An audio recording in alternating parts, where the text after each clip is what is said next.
Hello, everyone, and welcome to the Omega Metroid podcast. My name is Andy Spiteri, joined by Dakota Lasky. Dak, how you doing, man? We had quite the bit of feedback for our last episode. Did we? Yeah, I guess we did. we had a good amount of comments on it for sure. A lot of agreeing, a lot of disagreeing, which is always good, nice to see. And yeah, you know what? I thought that it was actually very positive. In particular, I saw a comment that said it was a negative episode, and I don't think that it was, actually. I really didn't feel that way at all, even though we kind of had differing opinions on some of the story elements of Dread. I didn't think that we were unfair or beat anything up. So yeah, I think that maybe there were one or two comments like that, but I think overall the response was pretty good. What did you think? Yeah, I mean, I think for the most part it seemed pretty good. I know I ranted for a bit, so take it for what you will. But it seemed like everyone was pretty. I saw a lot of I definitely understand the viewpoints that we were kind of throwing in. I saw a lot of that, and I mean, I think we tried to be as understandable as reasonable as possible. But I'm not gonna put us over too hard here. But yeah, I think it went pretty well. Yeah, I think it was good. So, I don't know. I saw that comment that it was a negative episode, and I was like, hey, I'll say whatever I want. I said to that comment on Twitter, I waited for this game for 20 years. I bought it 6 times. If I have some gripes, I have earned it more than enough, 3 times over at least, to say how I feel. So, yeah. Well, we're aiming to have a good episode. Today we are back with Mapping Metroid. It's been a minute since our last Mapping Metroid. The last one I think was the wrecked ship from Super Metroid. So we are pivoting, and we are talking about Artaria from Metroid Dread today. But first, this isn't Metroid related at all. But I know that we both checked it out this weekend. I went and saw the first movie that I've seen since Sonic the Hedgehog in theaters this weekend. I saw Dune, and I really liked it, but I didn't love it, actually. And I was really hoping to love it, because like Blade Runner 2049 is one of my all-time favorite movies. Really loved Arrival. I really love Dune. I really like Dune. How about that? You said it. I think I could have watched. So I think maybe I saw you say this actually on Twitter today, but someone, and it might have been you, was like, "Yeah, I could have watched this for 6 hours," and I'm with you. I could have watched this thing for 6 or 8 hours, and then maybe I would have felt like I kind of grasped my head around everything. But yeah, it was really good. I had some gripes, ended very abruptly, but overall, a really, really awesome movie. I will say that I did actually enjoy it a lot. I would say I loved the movie, and I have a question for you. Did you see it in IMAX? No, okay, I did not. See, I saw it in IMAX. Now, I mean, I feel like if you still enjoyed it, besides maybe some of the story stuff, that maybe it wouldn't matter. But you should see it in IMAX, man. This movie was made for that format. It was incredible. I'm so glad I got to see it in theaters. I'm actually considering going back and seeing it in IMAX a second time, because I enjoyed it a lot. Yeah, I know a bunch of people said that online, and I definitely echoed those sentiments as well. I would have been absolutely happy sitting there for another 2.5 hours for another movie. I was ready. I knew the ending was coming up. I was come on, give me more. I'm ready for more. And I really hope that there's a lot more coming. I enjoyed it a lot. I have a couple gripes. I actually think for the most part the story was pretty solid and good. And I don't know, I enjoyed how it was told, though I definitely understand how people would be confused by a lot of stuff, or maybe it wasn't explained enough, and there were definitely even elements to me that it's very dense. It is dense. I mean, it's Dune. Did you read the books or anything like that? No, but I read the Wikipedia articles of the books, but a while ago. But so I didn't know the specifics, but I had a general idea of what's happened, so I kind of knew what to expect. So when things were introduced, I recognized them, But and that's really for the beginning stuff. I don't know what happens after this really, and more specific stuff. But so a lot of the big the setup in this movie I kind of understood already. So maybe I'm just biased, and I probably am, but I do think for the most part it was told pretty well. I think my only other gripe was that there was a bunch of like, I mean, there were a lot of visions of Zendaya like looking back at the camera over, like crossing a sand dune. I was like, all right, I get it. Oh, Like, dude, or that knife, man! Like, take a drink every time you saw that thing. well, the knife was Holy. fine because it was at least a dark shot, but like the Zendaya shots are like these bright daytime shots. So like, there's one point at the end of the movie where like it's going back and forth between Paul, who's having these visions in like a dark, like, or dimly lit room or area, and then Zendaya, who's like on the beach in broad daylight, and I'm getting like flashbanged in the movie theater, like by the IMAX screen because of how bright it is, and then going back to the dark screen. It was wild. But like that crazy huge format and the screen was sick. Like there are a couple sequences where you kind of don't even see what's happening, and then you see like people moving on like the bottom far left of the screen. You gotta like turn your head to go and look. It was a really awesome experience to see in theaters. I have very few gripes at all. I thought everyone was great. I thought the acting was great. I thought the set design, the character design was amazing. The cinematography was awesome. I really am considering seeing it again. See, that's what I mean. Like, I was totally expecting this movie to be visually awesome, and man, it was. Like, it really was. Sounded incredible. Hans Zimmer did the score. It was awesome.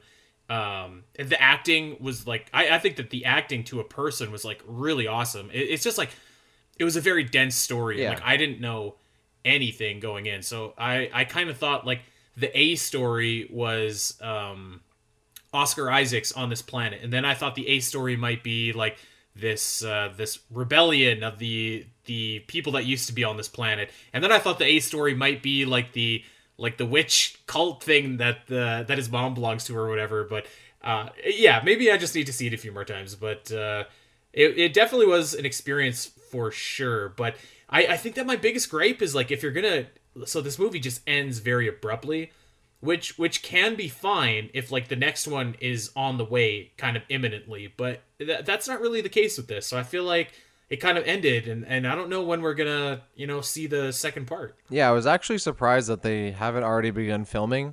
I was under the impression that the next movie was coming pretty soon, but I looked and they haven't even started filming at all, which I was really surprised about, which means like we wouldn't get the next Dune movie for like what, like 2-3 years minimum, like 3 to 4 years, Yeah, so it's like it does kind of feel weird where like, all right, that was really awesome, but like, when are we actually going to get the next one? Are we even going to get the next one? And I was really under the impression that we were going to get another one, but I hope we do, because I mean, it said part 1 in the movie on the title I think screen. we are. Yeah, so I assume we are. I don't think it says part 1 if you're not getting part 2, right? Yeah, I hope not. I crossed my fingers, because I did enjoy it a lot, and I'm hoping we get some more, because it was all really sick setup and world building, and now the movie, like the series, the second movie can really go into full gear with, moving the plot along, which is going to be sick. Yeah, totally. So, I had some gripes about the movie, but I mean, if you're on the fence about seeing Dune, like even just like watching it visually, whew, man, it is something else for sure. Something else, maybe not in a good way. Maybe it is in a good way. I don't know. It's up to the eye of the beholder here. But Nintendo Switch Online with the expansion pass will have launched by the time that everybody is listening to this. And I'm pretty stoked. I'm not going to lie. I know a bunch of people are complaining about the price, and maybe rightfully so. But, dude, I'm looking at, like, Yoshi's Story and Star Fox and Ocarina of Time. And, like, I'm actually more excited for, like, Star Fox, Yoshi's Story, Dr. Mario, like, the games I haven't played in, like, forever. So I'm really jazzed about this. I'm really excited about this. And when we're done and when it's late night, time for bed, before I go to bed, I might just pull up my Switch and play some Yoshi Story tonight. Well, Yoshi Story is an awesome game to play, man. I love that game. It's one of my favorite games of all time. A big Yoshi Story stan. I would even say I enjoy it more than Yoshi's Island. I think I would too. I love that game. I do. I think I would too. But I don't need to get Nintendo Switch Online for that. I can just walk 10 feet away where my N64 is and pop in Yoshi Story and play it. So, yeah, I won't be picking that up. I think I really only have like an online like subscription at all for the Switch just to play Smash Online. That's like pretty much it. So I don't really see. I mean, it looks cool, I guess. I don't know. Like Nintendo, like piecemeal giving us like old games from 20, 30 years ago that should be more accessible and available that I've already played a billion times anyway. Like, doesn't do anything for me. And then like the other part of the expanded online service is Animal Crossing DLC. Okay, great. So I don't really care about that. So yeah, I don't know. Definitely not going to be for me. Doesn't really excite me because I already own these games. I could also emulate them if I really wanted to. It's just another really roundabout, pricey way to play games I already own or have played a ton of times. So gonna pass for me, but I am happy that you're excited for it. And yeah, definitely play Yoshi's Story because that game is goated. Definitely going to. I'll definitely be checking out Paper Mario when that drops. Definitely Banjo Kazooie when that drops again. And it certainly is more expensive than I would have anticipated. I think when this service came out, I was thinking like, okay, it'll add an extra $10 per year to my annual fee, which definitely was not the case. But I don't know. I think that if you go in on a family plan, maybe split it between a few pals. It's not too bad. So yeah, that's what I'm going to be doing. Maybe late tonight, playing some Yoshi Story, taking a break from Metroid Dread. Finally, I've beat the game like 4 different times now. Hard moded 100% yesterday, so that was cool. And I'm ready to talk about Artaria in the first area in the game and get back into Mapping Metroid. And of course, we're going to take a look at kind of the layout of the area, some of the specific rooms that we think are cool, maybe some of the bosses, some of the items, some of the expansions, all of that good stuff. So let's just start right out with Artaria. That is our first area of the game. This is from Metroid Dread Report number 8. Quote, "This area is located in the deepest parts of ZDR and has a low temperature environment. The upper portion of Artaria contains vast amounts of magma, which is used as the primary source of energy on the planet." So very, very kind of like neat starting area. And to me, when you start off in Artaria, it very much is reminiscent of Criteria from Super Metroid, in my opinion, because it's like kind of this rocky, wet, kind of cavernous looking area, and it stays that way mostly for the first little bit that you're actually in the zone. But I was thinking, and I was kind of putting this together in my head where like I think that of any area in any Metroid game, Artaria might be like the most utility, or like it's the all-purpose area, because like there's the rocky cavernous part, there's the underwater parts, there's like these fiery magma parts, there's mechanical areas of course in the EMMI zone, there are icy areas in the upper left. There's really a little flavor of everything in this area, and I don't know if that is good or if it kind of like doesn't. You know that phrase, jack of all trades, master of none? Mm-hmm. I'm not quite sure where I land on that yet. Maybe I would have just liked it to be a little bit more cavernous, but I do think that that's pretty cool, and I can't think of another area in the series that kind of has the versatility of Artaria. I would say it's pretty well balanced. From I guess my impression of the area, it's mostly cavernous. Like those other like biomes that you describe, like they do show up, but they don't show up as much as like the cavernous parts of Artaria. So I would say it's mostly weighted to like those big, like deeper caverns that have like the shadows and the little animals jumping around and water, either in like, pooling up in the background or dripping from the ceiling, and stalactites and stalagmites. Like I would say that's a maybe not a super majority, but a majority of that area. And then it has a little bit of a taste of all those little other biomes too. It also is like a hub between, I believe, 3 areas in the game directly.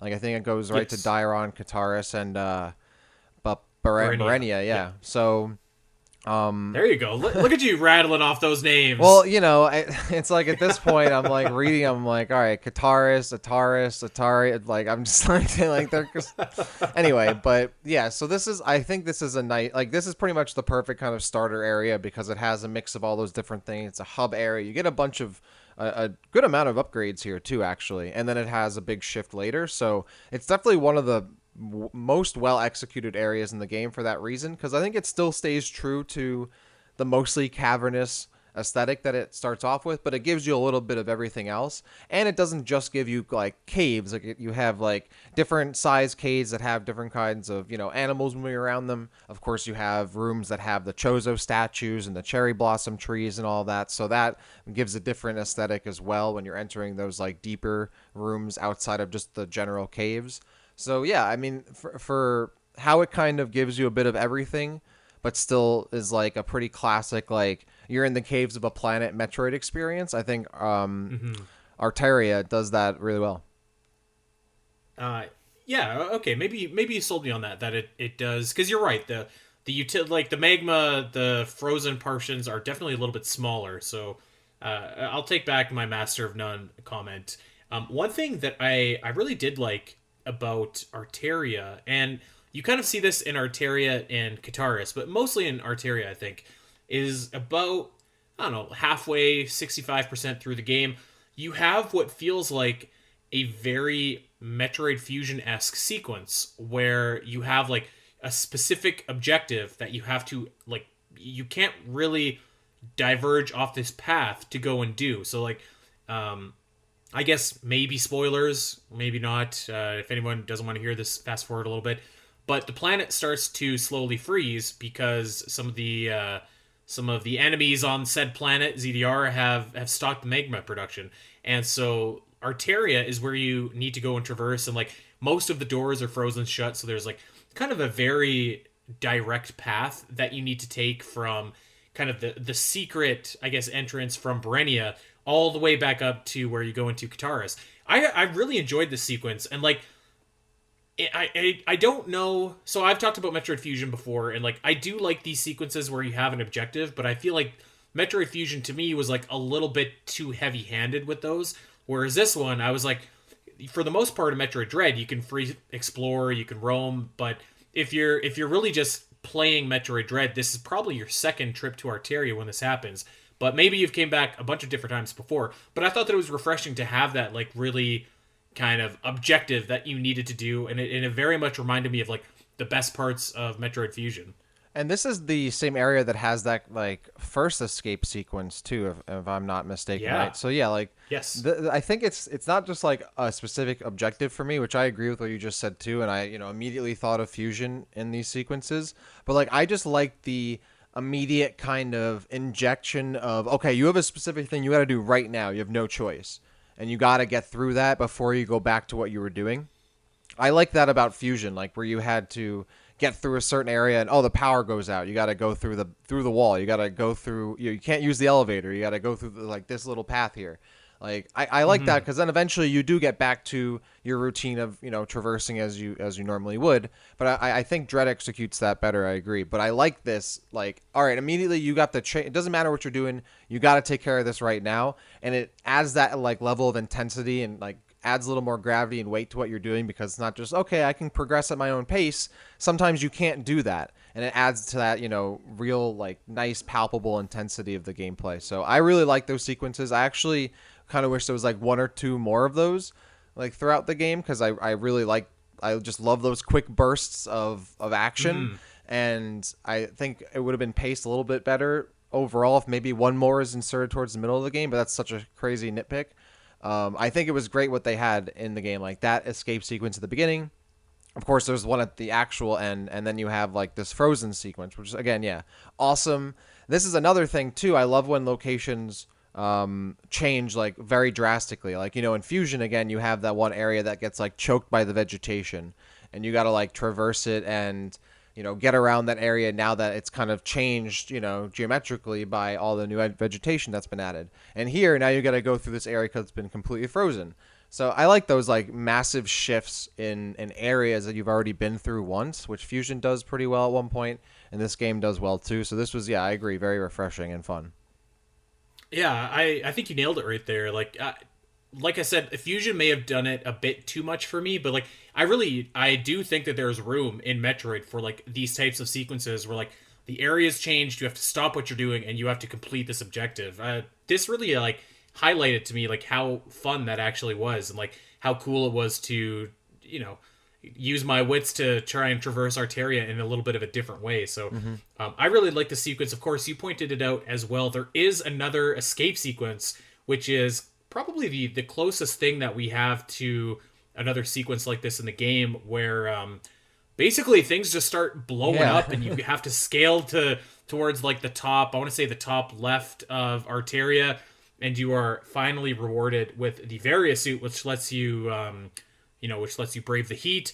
But I think that this is actually kind of a cool little sequence as well, because it's not your typical escape sequence where like you have the timer kind of go down, but if you linger, the heat starts to get to you and your health will slowly, or maybe not slowly if you're on hard mode, start to deplete. So this was kind of a cool sequence as well. Yeah, I absolutely love this. Really cool. I'm a big mark for environmental damage, whether it's player, attributed or it's just kind of pre-scripted in the game. I just love that kind of stuff. So when this started happening, I definitely remember popping off. I was like, "Oh, this is so sick! Like I'm getting out of here." And yeah, again, another really awesome sequence where you gotta have to do something on a moment's notice. You have no other choice. You can't really linger. You can't, kind of hang around and go at your own pace, so to speak, which changes up the flow of the gameplay, which I really like. But again, the immediate like environments breaking down, stuff's blowing up. It's like, whoa, okay, I guess I'm getting out of here, and like that was sick. Yeah, I loved that. That was really cool, and it adds to again the depth and kind of dynamics of the areas. You're not just going through them. They're not just like this like plaster mold kind of area. They're going to change. They're going to shift over time. That's a really cool element. It was pretty cool too how that specific area. I don't believe that it was like a heated area before, but after that it stays heated, so like you have to have the Vari-suit to traverse for there. So yeah, that was a really cool sequence. This was like a small thing, and I wonder if you liked it as well, but I thought that it was like really cool, and like Cataris and Cataris and Artaria both do this, but like when you activate the magma like switches or whatever, you could kind of follow the pipelines to like your next main objective. It gave me like Jurassic Park vibes when Ian Malcolm is like, follow the cables. I was like, okay, I'm following the cables. Like you eventually can get to the control room where Mini Mother Brain is hiding out. So I thought that was like a really cool little touch. Yeah, 100% agreed. Especially for someone who was getting lost at times, this sequence was nice. I was like, oh yeah, I know where to go. But at first it's not like immediately noticeable, I think, and then you're like, oh hey, like I'm gonna follow those. I think there's even one moment where like you can't necessarily follow it. You kind of have to go around a little bit, and yeah, that was a really nice touch.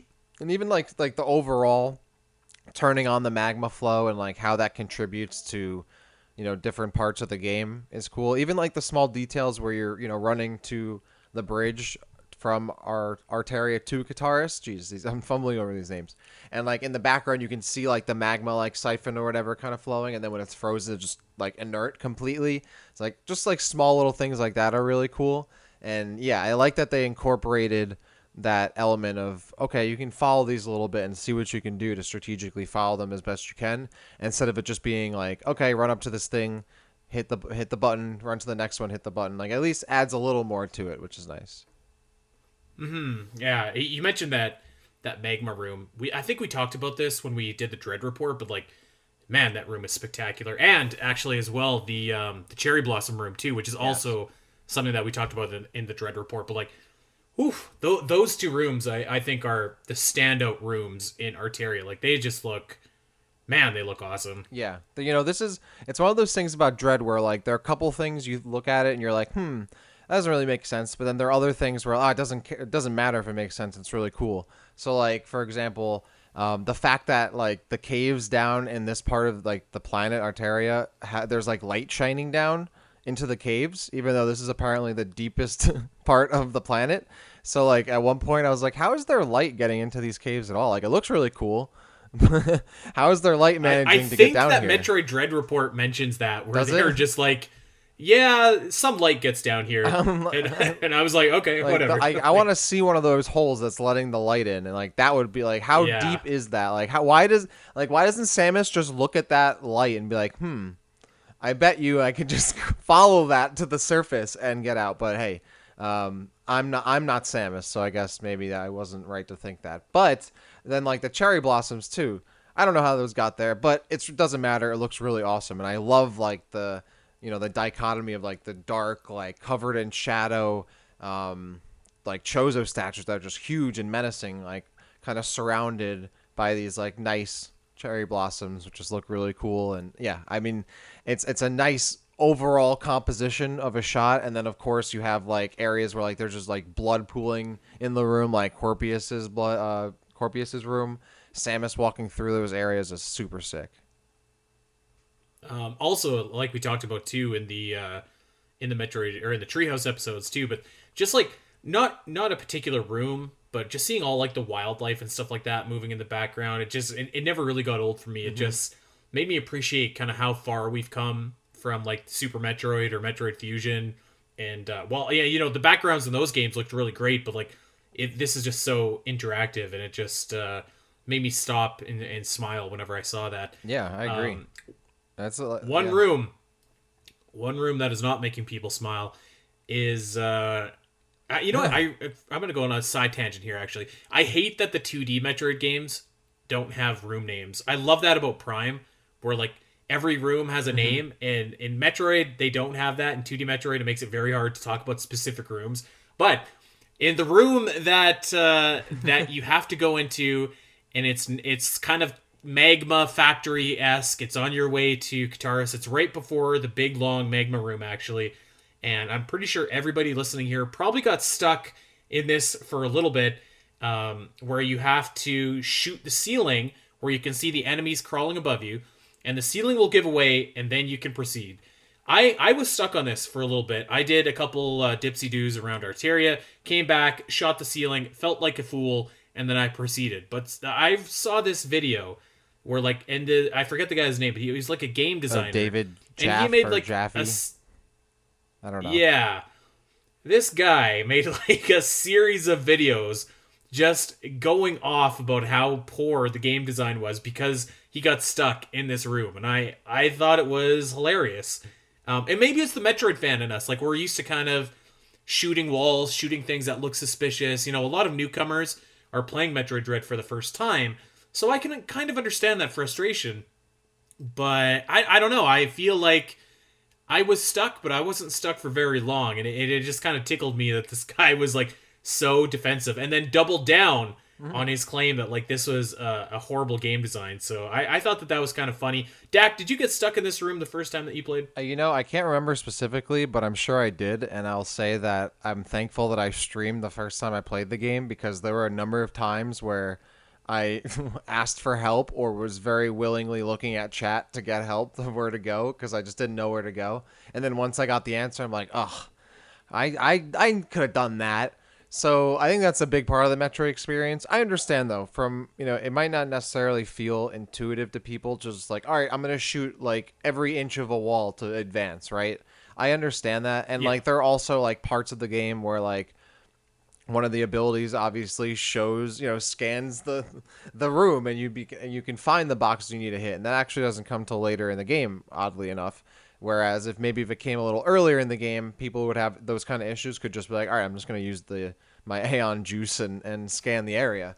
So I guess it's on one hand, I see what they're saying. It might not be intuitive. On the other hand, maybe it's a part of like instant gratification. Like people don't want to like have to like really look and think hard enough and like figure it out. They kind of just want to be told that needs to be done and do it.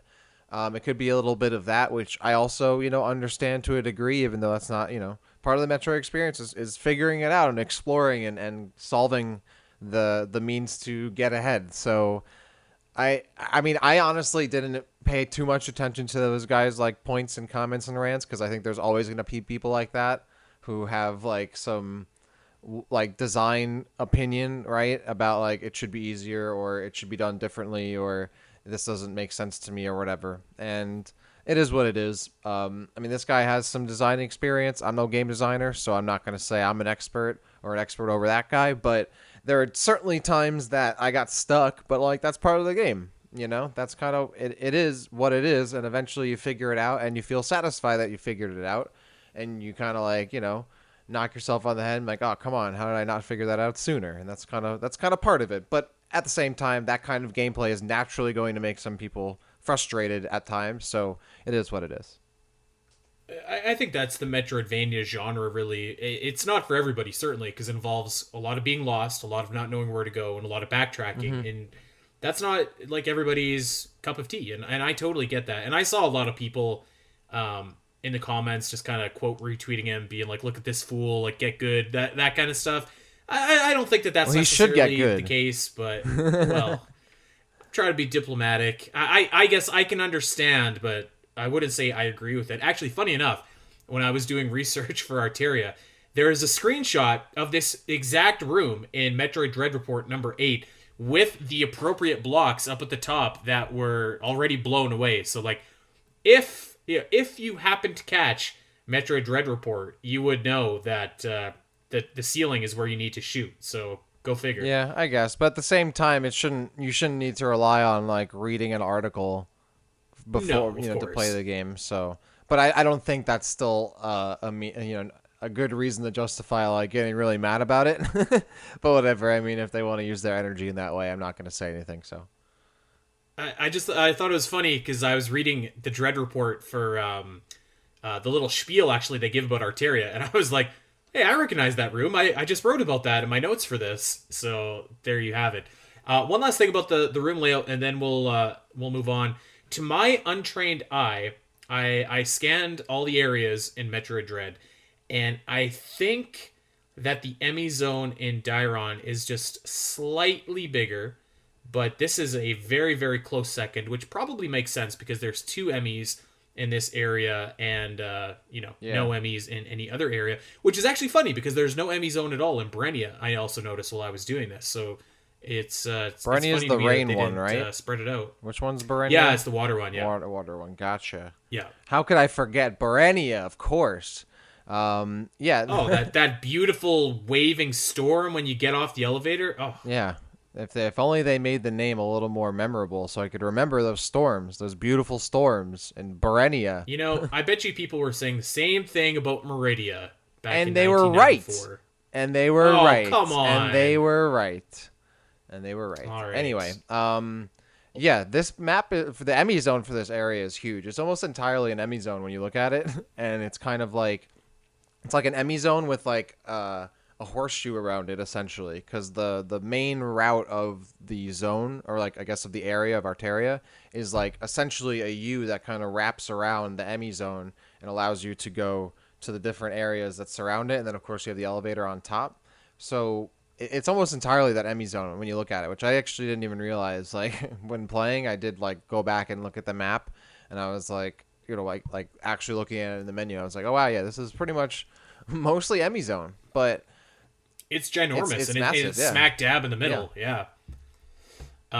So we had thought that there might be some kind of big robot thing going on in the background of this EMMI zone, but I was kind of looking out for it, and maybe I just missed it, but I didn't see any of those parts that I think you put together on Twitter to kind of show that maybe there was something being built. That was, I mean, this is just a little minor thing, but yeah, I was 100% anticipating like that to be some kind of foreshadowing of, okay, they're building this really huge thing, and that never kind of followed through. So I'm like, okay, so were they really building anything? Like, why? Like, what is that? Because it never comes up, and presumably it's now destroyed. So I guess we'll never know. But it's just weird to me, like what, like they're clearly building something that's massive in size, and it just doesn't show up at all. So like, were they just like building it and like not thinking about that? Like, I can't possibly think that. So I don't understand why that doesn't come up, because there's another part of the game where there's a massive boss that's foreshadowed in the background in one room.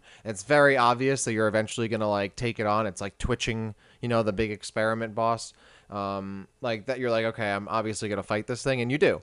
And I guess that was because it was so explicit. It was like, okay, this is definitely happening. Whereas the EMMI zone that has like the different parts of this big like mech body, it's just it's pretty subtle. Like nothing, it's not interactive, it doesn't move, nothing happens, and never changes. So I guess in that way, like I should never have expected it to been something that would be followed through on. But yeah, I was like, all right, I guess that didn't matter in the end. So whatever. Well, maybe we'll get that I was DLC about to sometime say in the that's the future. DLC, baby. That's the DLC I'd be boss. down for It's that, gonna be man. Robot Ridley 2 as the DLC boss. Watch, quotas here. I mean, that would be like super badass. I'm Yeah. not gonna lie. I'd be so down for Yo, that. by the way, I know you're about to go move on, but I don't know, I was gonna please. say the fact that I really don't even care that this game doesn't have Ridley at all speaks volumes to the quality of the game. By the way, because I feel like I haven't mentioned that at all in the few episodes we've talked about Dread. And while it would be totally cool that if there was like Ridley robot DLC or whatever, like we just said, I actually like don't even mind he's not in the game, and I think it's totally fine he's not in the game. And at no point in the game I was like, "Damn, this needs Ridley." Like, oh, I was disappointed there's no Ridley. As a huge Ridley fan, as you all know, I was totally okay with that. So I think says volumes about this game. Just saying. Yeah, I think that that's fair, and I think that I think we did mention this, but also I think that if Ridley was going to show up in some form or fashion, and we kind of hypothesized that it might be like an Emmy version of Ridley, it should have some bearing on like the story a little bit.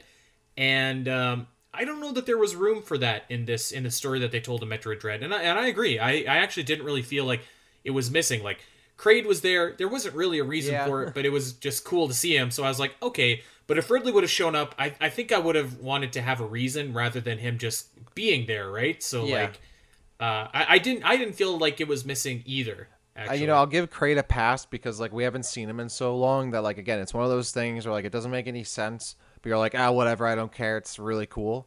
But like the more you think about it, like why would Kraid ever be here? And I don't think they ever explain it. It makes sense that Ridley would show up or get cloned or like be brought back because he has a lot more versatility, right? Like he's stronger, he's more intelligent, he can fly and survive in the vacuum of space. So like all of those things make him a really really great candidate to clone or otherwise have around. So I was actually I was not surprised, but I was like, I wonder why they wouldn't bring Ridley back another time, even though it'd be like, all right, they're bringing him back again. Logically, of all the things to bring back, Ridley is pretty versatile. He's pretty adaptable, pretty flexible in terms of what he can do utility wise. Kraid really isn't, but it's like, all right, whatever. But yeah, I think it probably might have been a bit too overpacked if they had Ridley as well. I agree, it should have had an impact on the story, and maybe if this was more Federation focused and they did like that Ridley EMMI, and that's switched in for something else, that probably would have worked for me. But yeah, I'm totally cool with how it worked out, and I'm pretty certain that we're gonna see Ridley in the next 2D Metroid and or Prime 4, so I'm not worried about it. yeah, I think that you can take a break with Ridley for like a game, but you don't want to take a break for too Too too long. long. Like Echoes did the same thing. Yeah, so yeah, I have no doubt that we'll be seeing our boy soon. So usually I try and like scratch a little bit of the lore, different little tidbits that you can find that contribute to the story.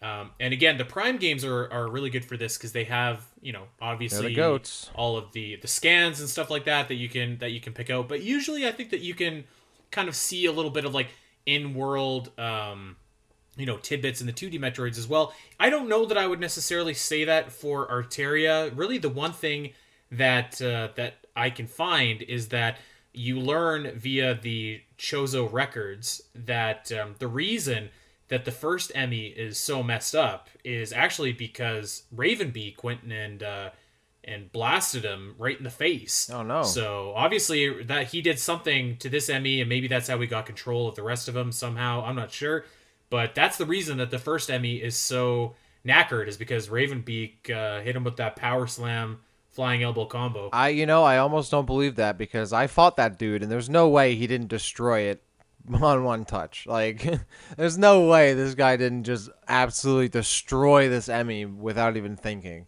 But I guess maybe he just went easy on it because it wasn't even much of a threat. I guess like it left Samus alive too. So what do I know? But yeah, this was not a super. I mean, I think a lot of it was just because it's like so early in the game. I didn't want to maybe put too much stuff lore wise here. Like you pretty much have like the Chozo statues, and that adds that intrigue there. More than enough that like you can build on it later. But yeah, not too lore themed. But yeah, I actually missed that. I didn't realize that like that Emmy specifically was hurt by Ravenbeak. I didn't even think about it really much, but that actually makes sense. Like why there would be a destroyed one that's kind of messed up a bit. So I'm glad that's at least Mm-hmm. explained to some degree somewhere. Yeah, I think if you're thinking of areas that have kind of I guess the most lore, if you will, obviously Ferenia, the Chozo city is an area that comes to mind, as well as I'm gonna try and desperately remember the name here, Elon or Elon or whatever, however it's pronounced, the little area Hmm. where the redacted are stored and eventually I released. feel So like we those are can probably say the, what's the there though, right? areas. Like, I mean, we've already said spoilers. All right, well, we're just gonna spoil it anyway. Hmm. So just there we go. It's out there. Yeah. So the X are hiding out in Elon, and Samus just Oh, lets them out. spoilers, dude. Uh, Come on, well, I man. just gave the Come spoiler on, warning. man. What are you doing? That's Oh massive my. spoilers. How could you say that? Anyway, continue. Well, I called spoilers earlier, so That's I fair. don't know what to tell. This game's been up for 3 weeks. I don't know what to tell Yeah, you if you haven't beat it by I now. agree.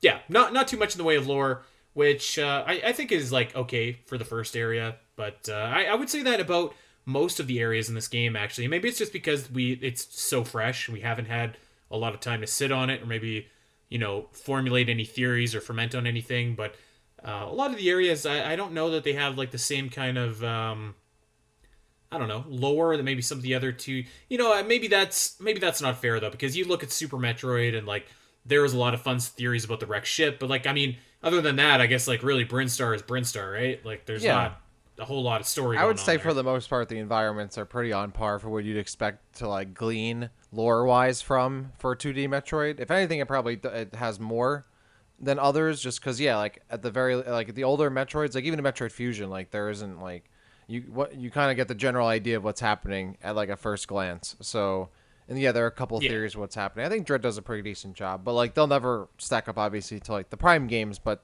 that's like a completely different horse and a different race. So I think the world building for in terms of setting and like what you can get from environments and the lore that's present in the game outside of just what's being told outright, I think is actually pretty solid. World building wise for a 2D Metroid, it gives you a pretty solid sense of what's happening in every area. You can see like the Chozo influence and whatnot.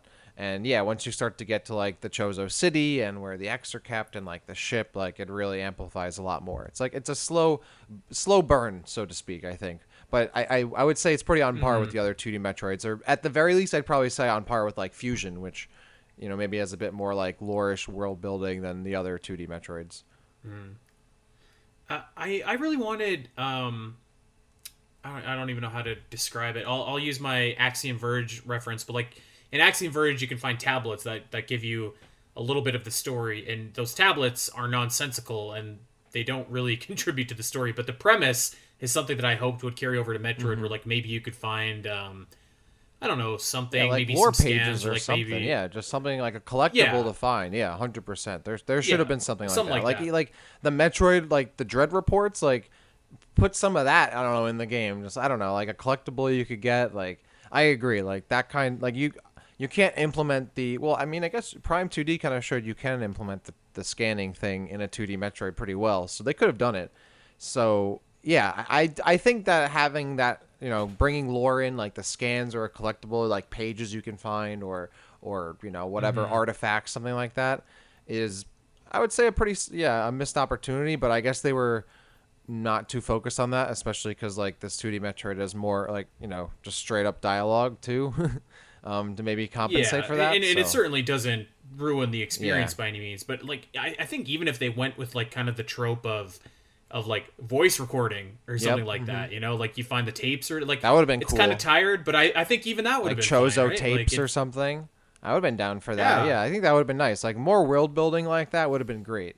Stuff that you can find in the environment that's not just from straight up from the cutscenes. I'm always down for stuff like that. yeah, me too. Okay, correct me if I'm wrong because I very well could be wrong here.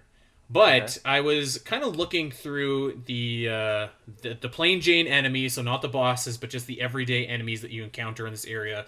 There are a ton of different enemies, but I didn't see any enemies that were like native to Artaria. I think that most everything you see in this area, you see in other areas in this game as well. Am I incorrect? Yeah, so you mean like just exclusive to this area? Yeah. Yeah, I think that's correct. Do those big crab things that like lunge up at you or like stand up on their hind legs, like are those in other areas too? I think that's maybe the one thing that I would say is only in Artaria. Those guys appear in Gavrin, Okay, the the forest forest area. area. You're right. Yeah, I think Yeah. maybe it's. I think everything shows or like yeah, you're right. I think everything that shows up in this area shows up elsewhere. Um, I can't think of anything that doesn't. Yeah, you might be right on that. I took a quick little 20-minute jaunt around Artaria last night, kind of looking for anything that was unique, and I didn't see anything. But if I'm wrong, please let us know. One thing that I know for absolutely for sure is that there are a couple of bosses that are definitely native to this area. So let's start off with the first EMMI that you fight, and this guy is I can't remember what his designation is, but he's not long for this world for very long. It's kind of your intro EMMI. You get the Omega Cannon right away. You blast him. Still kind of a creepy sequence at the very beginning, though. Good way to kind of introduce the game mechanics of getting the Omega Cannon and blasting him right in the face. So not like a big long fight, and it certainly is really just there to prep you up for the next EMMI fight. But I thought that this one was fun.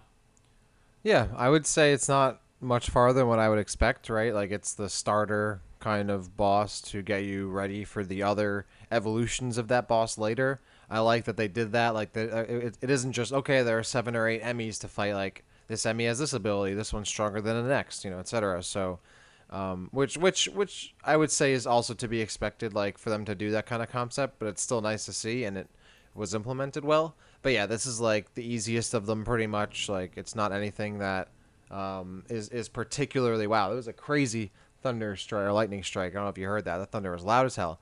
But yeah, that Emmy was not anything crazy, but I think overall just a nice like starter of what to expect, which is what it should have been, and wasn't like super hard or anything, which the later bosses definitely get a bit harder. So yeah, a nice starter Emmy to kick things off.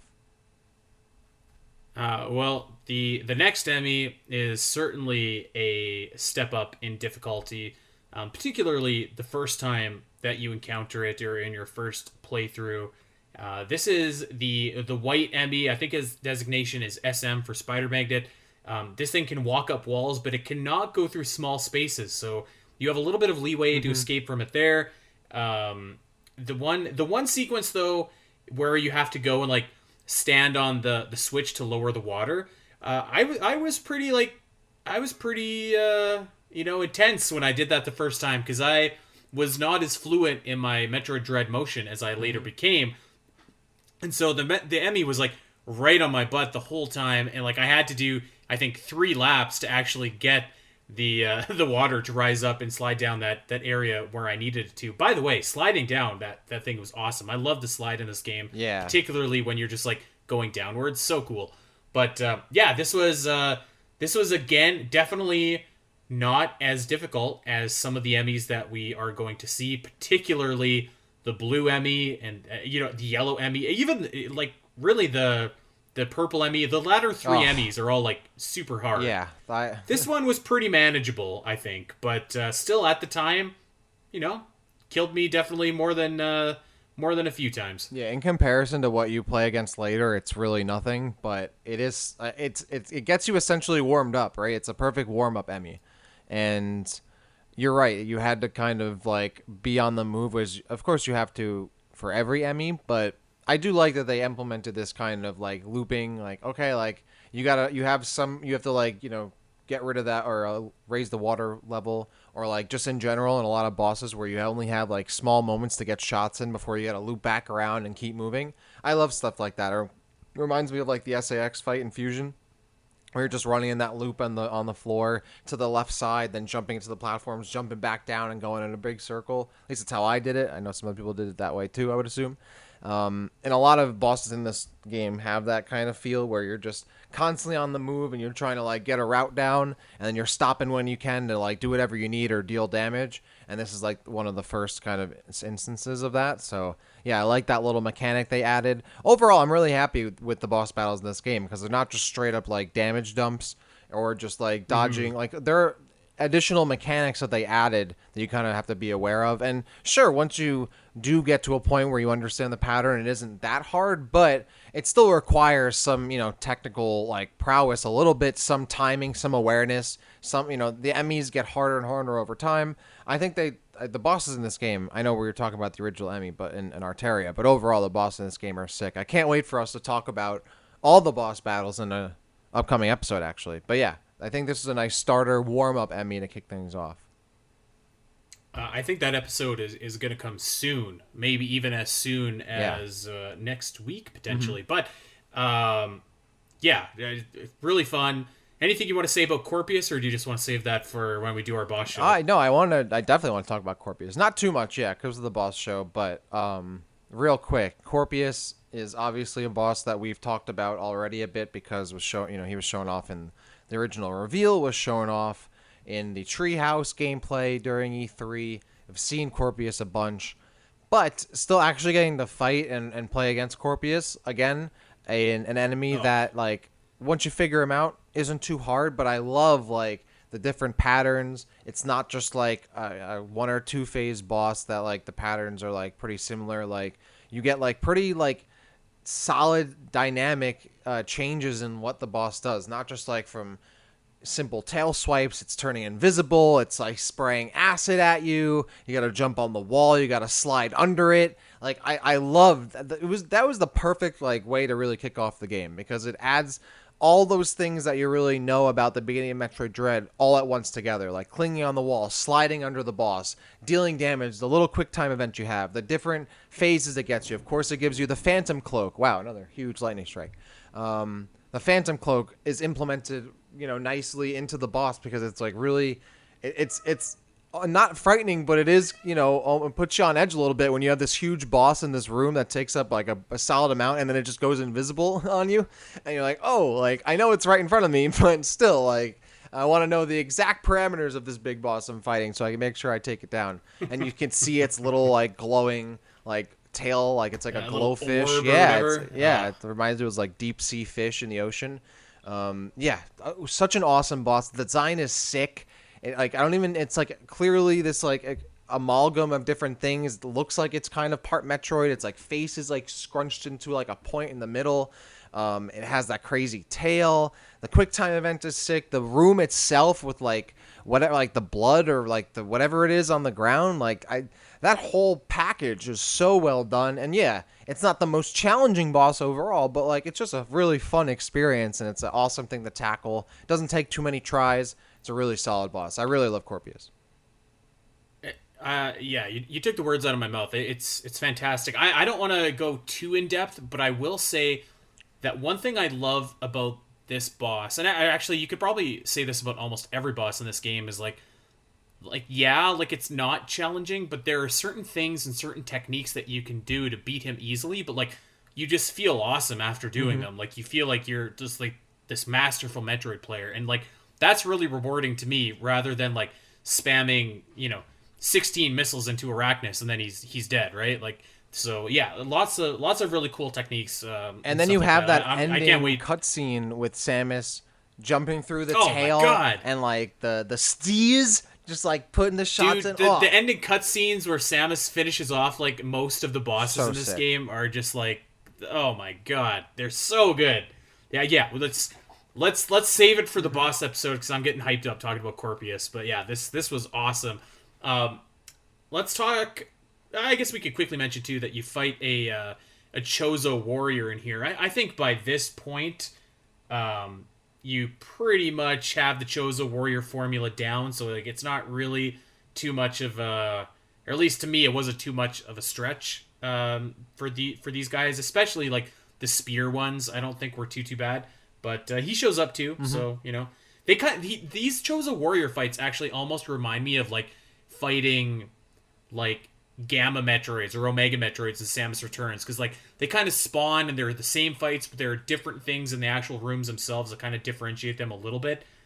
So yeah, those are like fun little mini bosses for what they I are. like the Chozo warriors. Yeah, like you're talking about like the ones with the not the Chozo robots, but like the ones with the staff and the shield eventually and whatnot. Yeah, Yeah. yeah, exactly. I Yeah. like those. Yeah, you get the added shield eventually, which I know people were like, "Yeah, you just grapple it off."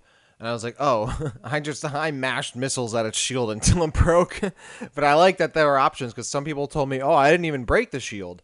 So like there was three different options at least that you Well, could if get. you break the shield, you get a ton of health and a ton of Yeah, missiles. So there is some advantage to I doing broke that. the shield because I was like, "You're getting in the way of me mashing missiles in your face." So that shield needs to go, buddy. And then eventually I'm pretty sure they get like, they become your Chozo warrior or ex Chozo warriors, where they're like their heads open up and they're shooting the big ink blasts at you.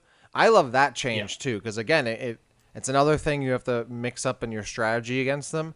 And it requires a little bit of technical skill because they have those like big like X laser beams or whatever, like those big ink blasts that'll like hit scan, and you gotta like be on the move and like almost flash away like the moment they're about to blast out. They do hella damage. So it's still not like unmanageable at all, but they're very satisfying, very fun and quick and fast paced and then yeah, Samus just like obliterating him at the end is so cool. So yeah, we'll talk more about that next time, but still love that we get to see a little bit of that here too in Artaria. Very, very satisfying. Again, the animation that finishes these dudes off. But let's move on. Let's just quickly we've more or less touched on most of these, so we can just kind of quickly mention them here. Tons and tons and tons of upgrades that you can get.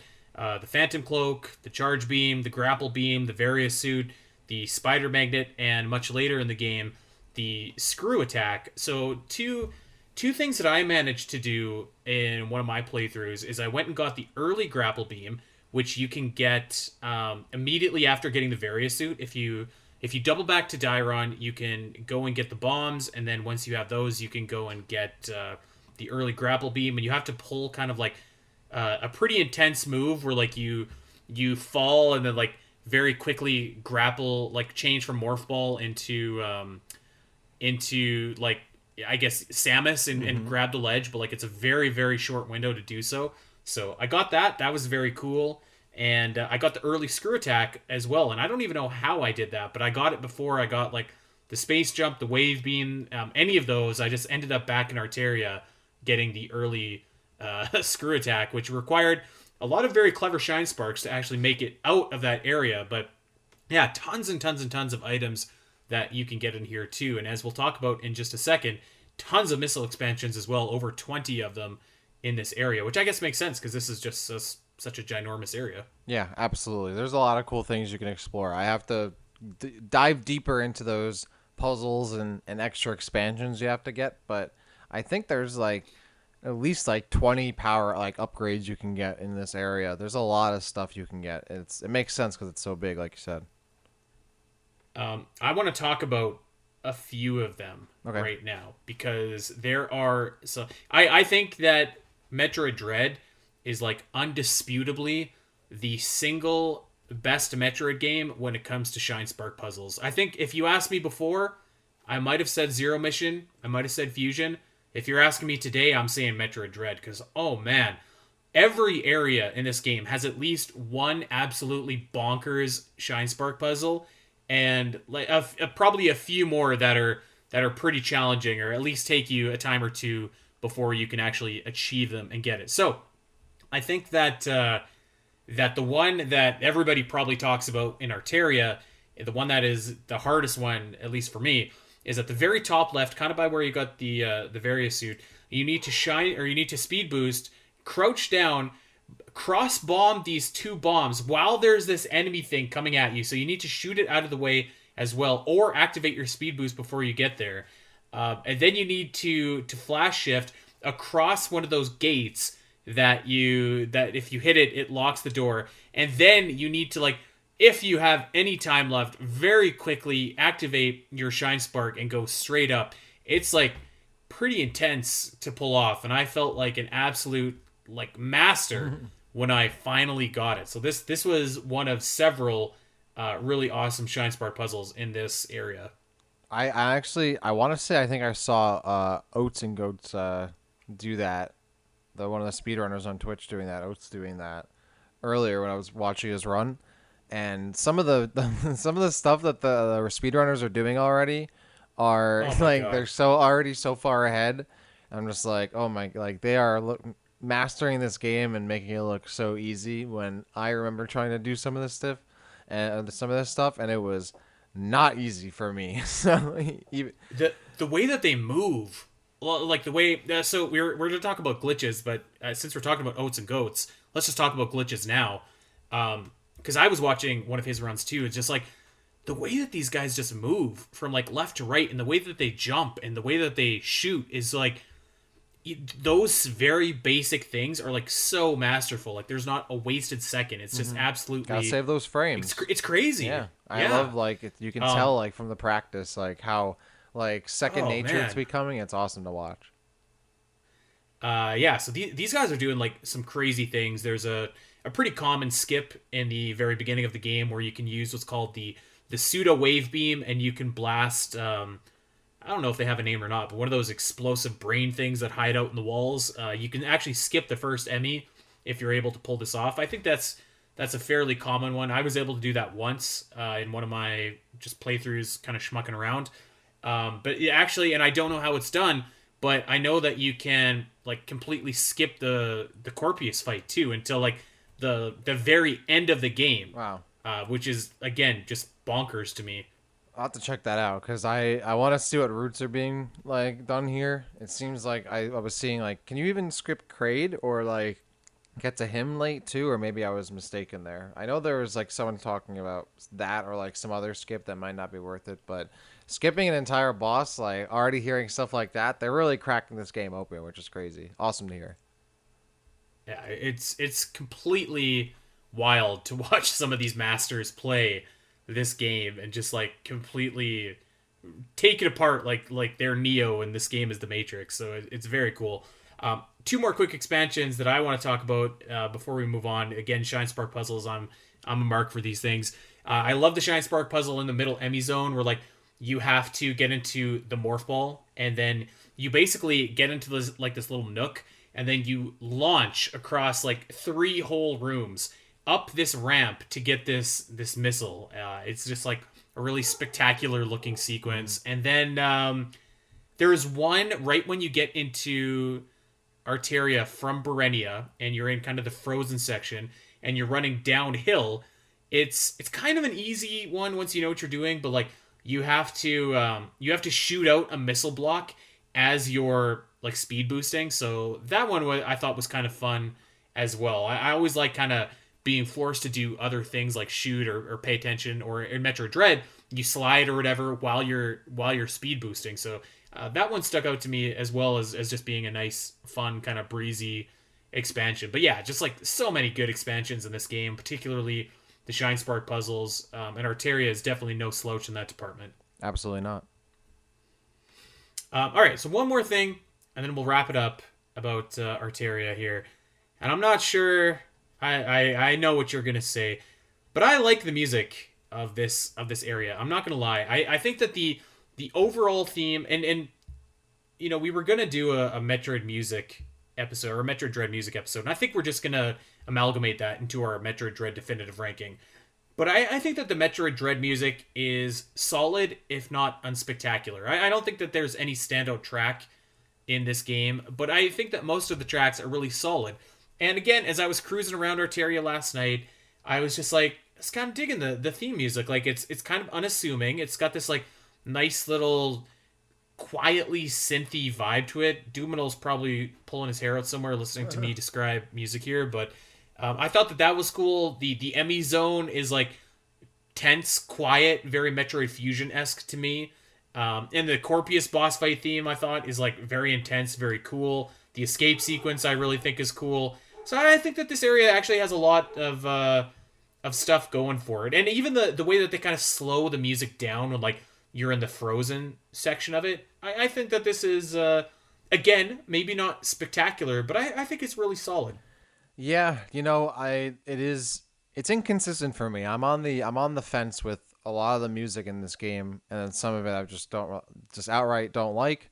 But Artaria it has some music that's pretty good and some that I really didn't like, and it comes into a mix of I guess it's okay or it's passable for me. I don't know. Yeah, there's nothing that stands out. From my understanding, that there are two or three like different Artaria themes that play throughout the game, and then there's the Frozen theme as well. Like you have that like beginning like very ambient, like almost entirely environmental noises like theme like version of the Artaria theme, and that one I think is really good for the most part. Like it's just mostly ambient sounds. It works really well. And then I think when you get farther into the area and into the game, they add a little more to it. It becomes like its own distinct second theme.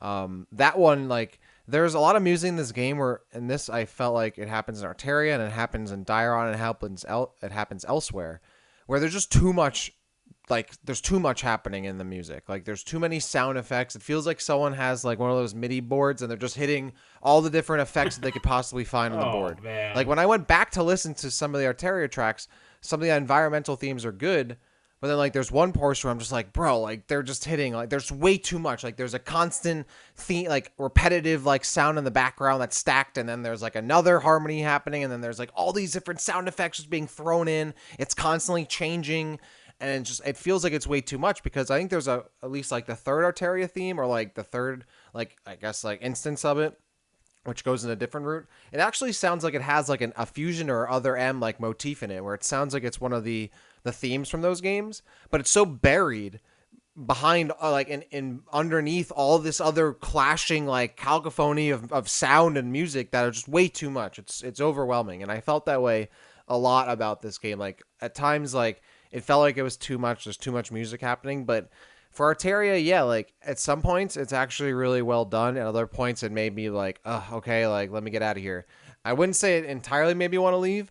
There's one portion of music in Diron that legitimately makes me want to leave the area. I disliked it so much. Artaria, it's just very unassuming. It's not doesn't stand out, but it's not like get out heat, like go away heat for me. It's just like it's okay, it's passable, but like I wish there was a more distinct identity to the music. I wish it kind of stood out more. I wish any area had more standout music to it. But overall, Artaria's is really not that bad. It's pretty decent in most areas. It's not. It's all right. It's not offensive. It's okay. Doesn't not anything I would really go out of my way to listen to though. But pretty good, I guess. Well, that was more diplomatic than I was actually anticipating. Yeah. So I'll take that. And I realize I'm in the minority of people when it comes to the music of Metroid Dread, and we'll talk more about that in our definitive ranking episode. We're gonna have Doominal join us for that, but I think that it gets a bad rap, and I think that we'll appreciate it more in the years to come. But maybe I'm wrong. We'll see. Dak, any last thoughts on Artaria before we go ahead and get out of here? No, I think we covered. I mean, the only other thing I have to say is I wish I had a better name. Because I keep wanting to say Altaria or Arctera or something, and I'm just like, please.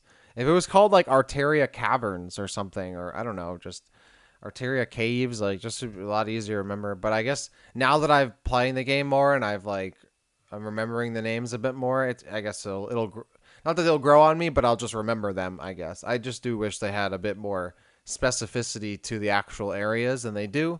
Overall, though, I really think it's a well-executed area in terms of how it's built, like the world design, the geometry and actual level design of the area around the EMMI room, the different bosses and enemies, the actual aesthetics and landscapes, and what you actually see is really awesome. You get a little bit of taste of everything, but it's like that classic Metroid cavern feel brought to like a modern kind of depiction. All the different animals flying around, the different dynamic backgrounds. Like you said, like the thermal flow stuff is cool. I love the frozen section. It's really a good taste of like almost everything in the game. Good boss battles, good kind of open exploratory areas. You have a really big EMMI zone. You have specific sequences that force you to, take on a specific objective in a small amount of time. You have a bunch of different pickups and power-ups of all different shapes and sizes and kinds. So yeah, I mean, this is like a really solid sampling of everything this game has to offer, and for that reason, I enjoy this area very much. So yeah. Yeah, very well put. I think that this area, I think, is one of the strongest opening areas. It might be it might be the strongest opening area in a Metroid game, 2D Metroid game, and if it's not, then it's probably not close behind, I would say, Zero Mission's Brinstar, just in terms of like scope and different things that you can do, and the amount of, I guess, times that you need to come back, and the amount of useful items that you can get. So I think that this area does like a really good job of, easing the player into what they are going to get themselves into in Metroid Dread. And then, yeah, like you said, it has some really cool sequences that, again, they kind of foreshadow with the escape sequence, what you're going to do at the end of the game. It has that great Metroid Fusion-esque sequence where you need to do your objective right now.